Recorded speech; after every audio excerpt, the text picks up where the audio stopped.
Elevators and office towers began to slow as building management systems triggered power-saving protocols. Grid operators from Albany through New England kicked into emergency procedures as red alerts cascaded across their dashboards. And in Ottawa, one man adjusted his glasses and said almost nothing, because his response had already been encoded into the system. This is the story of how one speech, one threat, and one mathematical miscalculation turned the most powerful country on earth into a customer with no leverage. This is the story of what happened when Donald Trump tried to tariff electrons, and Canada answered not with a shout, but with an equation. To understand how this moment detonated, we need to rewind 3 days. 3 days ago, at a rally packed with red hats and roaring applause, Donald Trump was in familiar form, animated, defiant, riding the crowd's energy. He spoke about borders, trade, and American strength. Then he pivoted north. He claimed Canada was taking advantage of the United States, ripping off American businesses. He insisted America didn't need Canadian electricity, that the relationship was a one-way street benefiting Ottawa at the expense of U.S. workers, and then he delivered the threat. If Canada didn't agree to new, more favorable trade terms, he would impose massive, crippling tariffs on every single electron crossing the northern border. The crowd exploded in cheers. Cable news panels chuckled. Commentators treated it as another line in the catalog of campaign trail tough talk.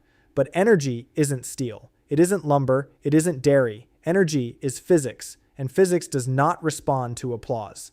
In Ottawa, the reaction was not loud. It was quiet, and it was strategic.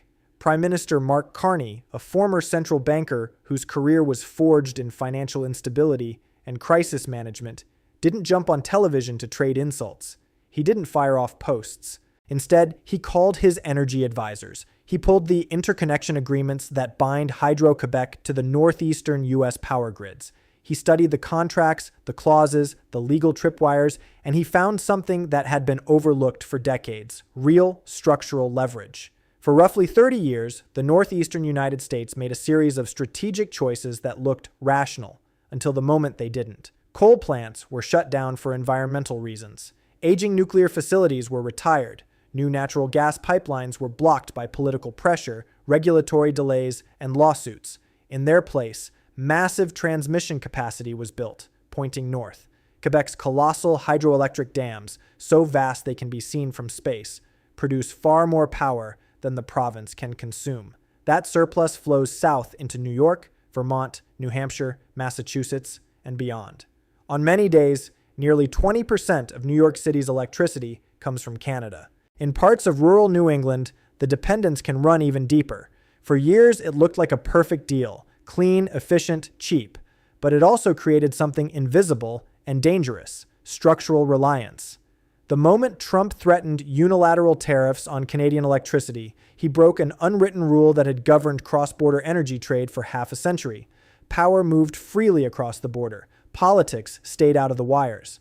The second he introduced the idea of weaponizing that flow, he turned a physical necessity into a bargaining chip. Carney understood the vulnerability immediately, and he also understood the constraints. Canada couldn't simply cut power without triggering a breach of contract and a diplomatic explosion, so Canada didn't cut supply. Instead, it repriced risk. The Canadian government announced what sounded like a bland bureaucratic update: a stability adjustment, a risk premium, a pricing revision reflecting uncertainty in the trade environment. Technical, boring, harmless, but buried inside the language was a formula, a trigger. If political instability increased, prices would adjust upward automatically. If threats escalated, so would the cost of electricity. A tripwire, algorithmic, mechanical, indifferent, connected directly to the political temperature in Washington. At 9:02 a.m., that formula activated. High-frequency trading systems and automated bidding algorithms detected the new export pricing coming from Hydro-Quebec. The cost of imported electricity surged in an instant. Traders saw supply vanish at old prices and scrambled to lock in whatever megawatts they could find.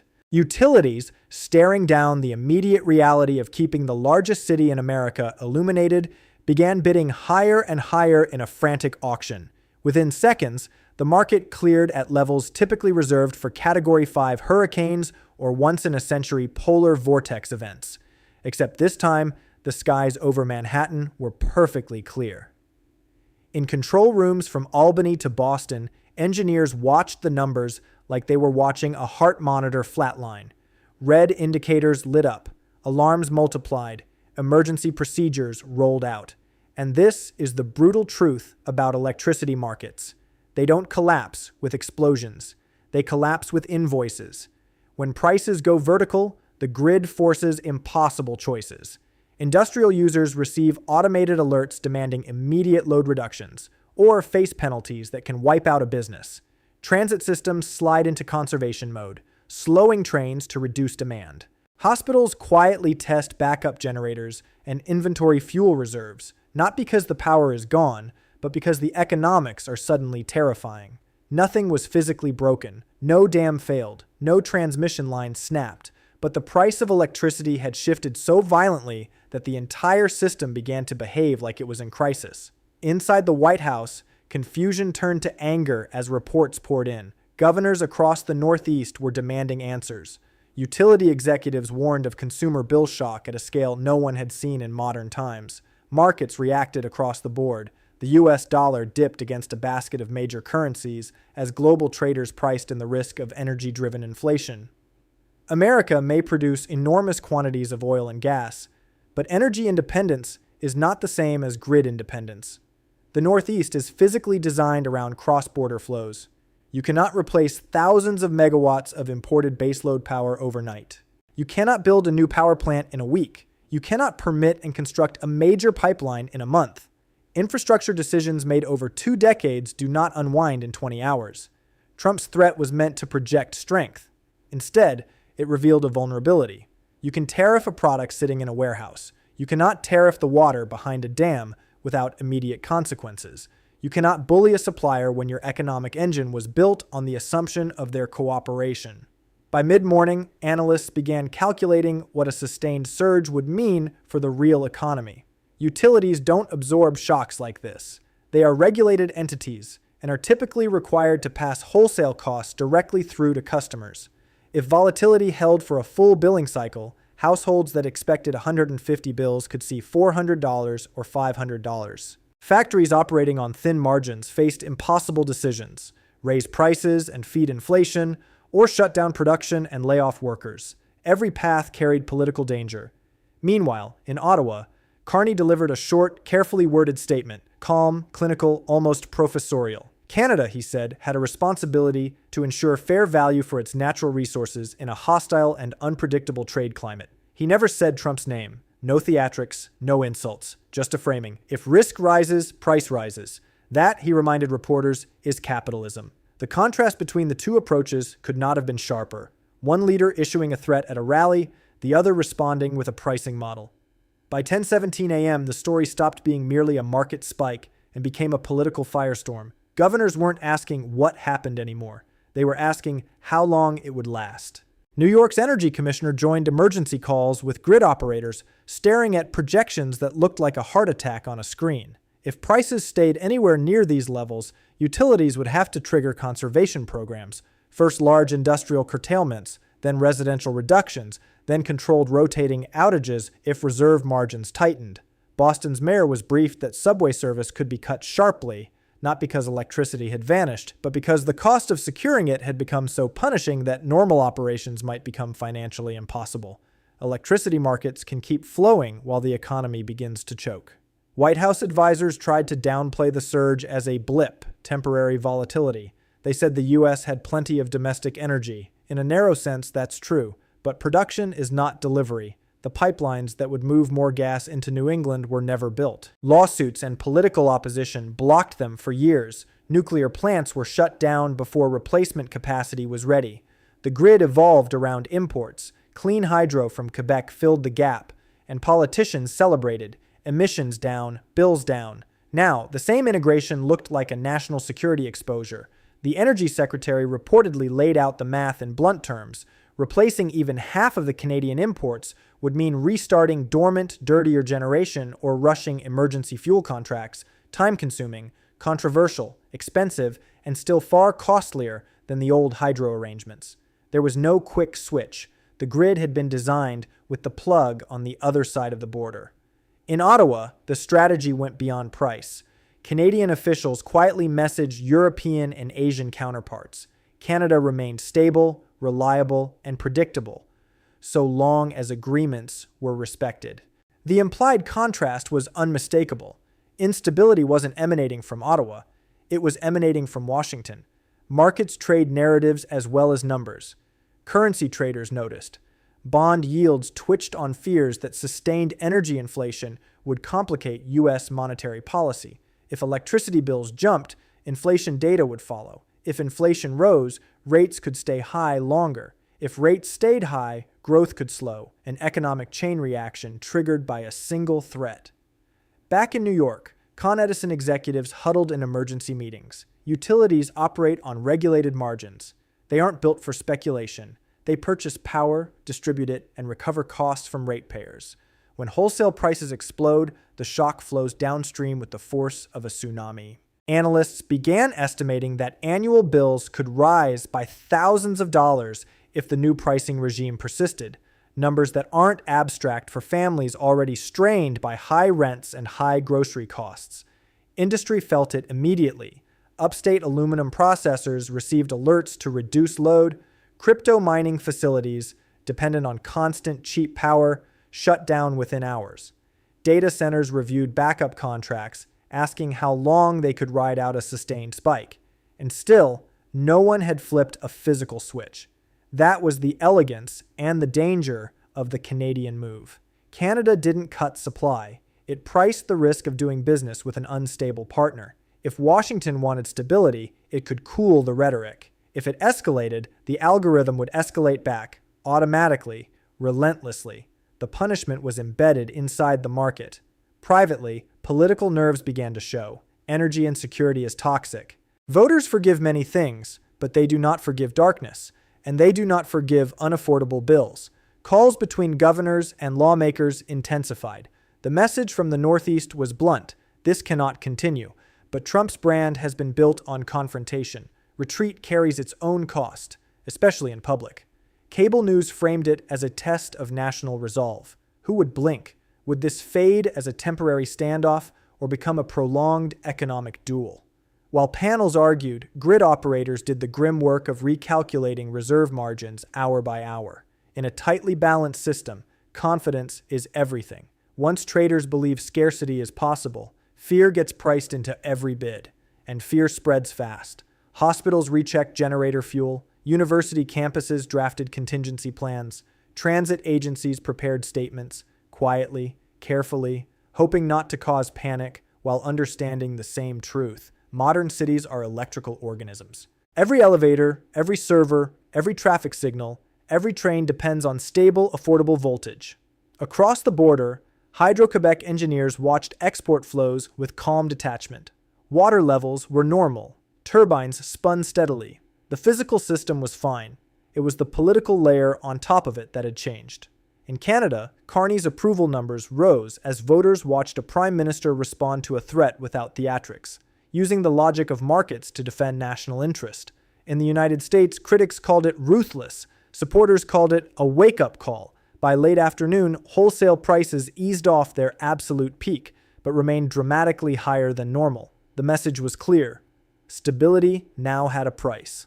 And that price was being recalculated in real time by machines that don't care about politics. The lights in Manhattan were still on. The skyline still shimmered. But the certainty that powered it had cracked. And once confidence in a grid fractures, restoring it is harder than flipping a breaker back on. The next move, by Washington or Ottawa, will decide whether this becomes a painful shock that fades into memory or the opening chapter of a deeper economic confrontation neither side can afford. This is only the first phase, because when power becomes political, the consequences don't stay in one control room. They ripple through markets, through households, and through alliances.